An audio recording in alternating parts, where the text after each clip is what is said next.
Добрый вечер. А теперь о главном. Вот уже 2 недели работает Конституционное совещание, которое должно подготовить новую Конституцию. Сроки работы совещания не ограничены. Им был предложен первоначальный вариант текста, который уже достаточно переработан. И некоторые участники даже сообщают, что некоторые не совсем правильные вещи исправлены, внесены изменения, а лишнее убирается. Но большинство населения не интересует серьезные вопросы. Они привыкли, что какие бы законы ни писались, все это все равно нарушается, а в реальности существует коррупция и теневая экономика, в которых они жили и будут жить. Другие тешат себя обманом, что вот если бы в Конституции был прямой запрет на что-то, их жизнь сразу бы изменилась, потому что вот тогда они бы сразу стали законопослушными. Но есть вещи, которые законами трудно регулировать, хотя примеров в мире и истории достаточно. Чтобы вопросы, например, нравственности были в стране на высоте, само общество должно быть культурным и образованным. Однако за 30 лет независимости мы настолько деградировали, что самостоятельно, без законов и юридической подпорки уже ничего решать не можем. Поэтому ответ на это появляется в Конституции. Там, конечно, были слова вот в проекте про то, что значит, каждый наш кыргызстанец должен прежде всего заботиться, относиться с уважением к старшим, должен заботиться о своих родных и своих близких. Ну, честно говоря, мы, конечно, здесь настояли на том, раз уж хотят такой Конституции писать уважение к старшим, то мы, конечно, должны вписать и заботу о младших. Это, конечно же, создает основу для наших президентов или других людей. Они будут одаривать должностями.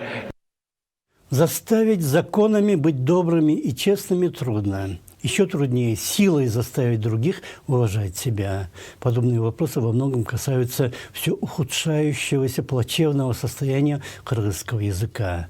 Русскоязычные всячески защищают права русского языка, хотя он в этом не особенно нуждается, и совершенно не учат кыргызский язык, потому что, защитив права официального языка, они на государственный уже не обращают внимания.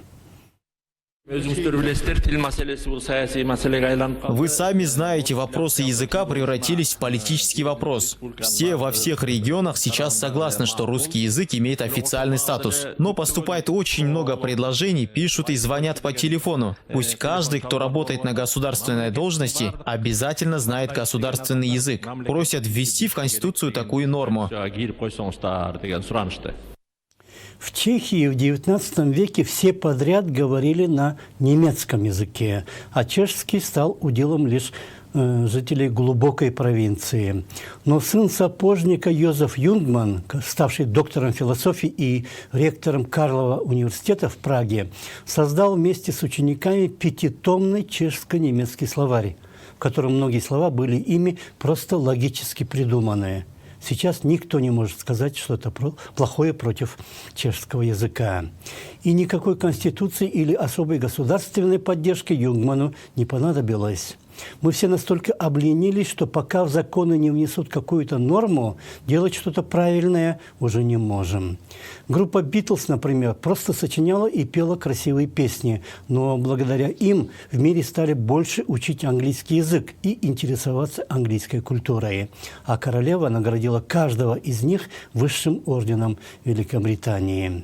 Когда же подобные вопросы культуры начинают регулироваться административно или через законы, это вызывает не просто раздражение, но и отторжение и уничтожающую критику. Хотя критики могли бы и воздержаться, и попытаться понять, что вот другими методами изменить сложившееся катастрофическое положение с кыргызским языком трудно. Но это не означает, конечно, что надо назло нарываться на критику.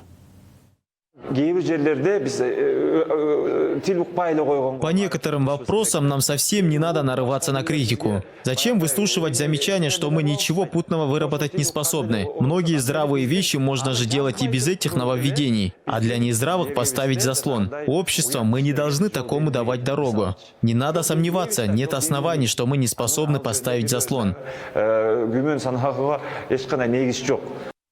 Оснований нет, но подозрения остаются. Это была программа «О главном». Ее вел я, Нарын+Айып. Всего вам хорошего и до свидания.